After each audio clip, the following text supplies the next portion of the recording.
ሆስፒታል አልጋ ላይ ሞቶ አገኘሁ ትላለች። ከመሞቱ በላይ ግን ያመማት በባዶ ሆዱ ጌታውን መገናኘቱ ነበር። ሞት እኮ አንድ ነገር ነበር። ከዛች ከሀጀር ጽናትን፣ እናትነትን፣ ትዕግስትን የተማረችው የገዛ እናት ሁለቴ ልጇን ትሸከማለች። አንደኛው በሆዷ ሲሆን ሌላኛው በጀናዛ መሸከሚያ ላይ ነው። ሁለቱንም መሸከሟ ግድ ነው፣ ግዴታ ተደርጎባታል። አንዴ ተሸክማ መተው፣ በጀናዛ መሸከሚያ ላይ አልሸከምም ብላ የመተው መብት የላትም፣ ግዴታዋ ነው፣ ትሸከማለች። በገዛ ውስጥ አንዲት እናት የአይኗ ማረፊያ የልቧ መርጊያ የሆነ ዩሱፍ የሚባል ልጅ አላት።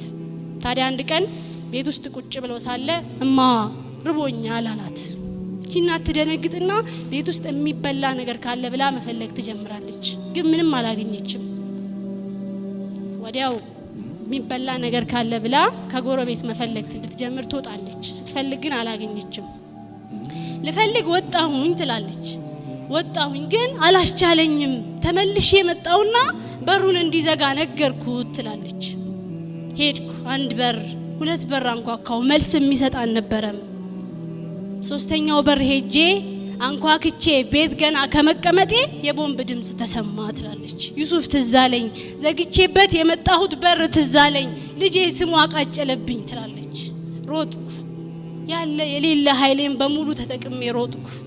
ስደርስ ግን ምንም ነገር አልነበረም። ነገሮች ተቀያይረው ነበር። ዩሱፍን አይታችሁታል? ትንሽዬ የሚያምር ባለፍሪዛም ጸጉር ልጅ፣ ትንሽ 5 አመቱ እኮ ነው። አይታችሁታል? መልስ የሚሰጥ ግን አልነበረም። ሁሉም ይሮጣል፣ ለማዳን ይሮጣል እንጂ እሷ የሚሰማት አልነበረም። ልጄን አይታችኋል ወይ? ጮህኩኝ፣ አልሰሙኝም ትላለች። ከዛም በአምቡላንስ ጭነው ወደ ሆስፒታል ወሰዱኝ። ሆስፒታል ስደርስ ያኔ ማረፊያ የልቤ መርጊያ የሆነው ዩሱፍ አዋራ ፊቱ ላይ ተጣብቆ በደም ተጨማልቆ የነበረው መልኩ ጠፍቶ ሆስፒታል አልጋ ላይ ሞቶ አገኘሁ ትላለች። ከመሞቱ በላይ ያመማት በባዶ ሆዱ ጌታውን መገናኘቱ ነበር። ሞት እኮ አንድ ነገር ነበር። ልጅን ማጣት እኮ አንድ ነገር ነበር። ለልጅ ግን ምግብን አለመስጠት አለመቻል ያማል ትላለች።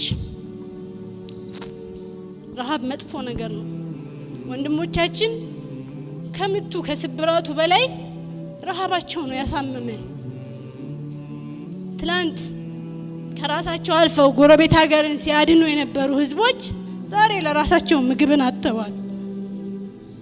ለራሳቸው መሆን አቅቷል።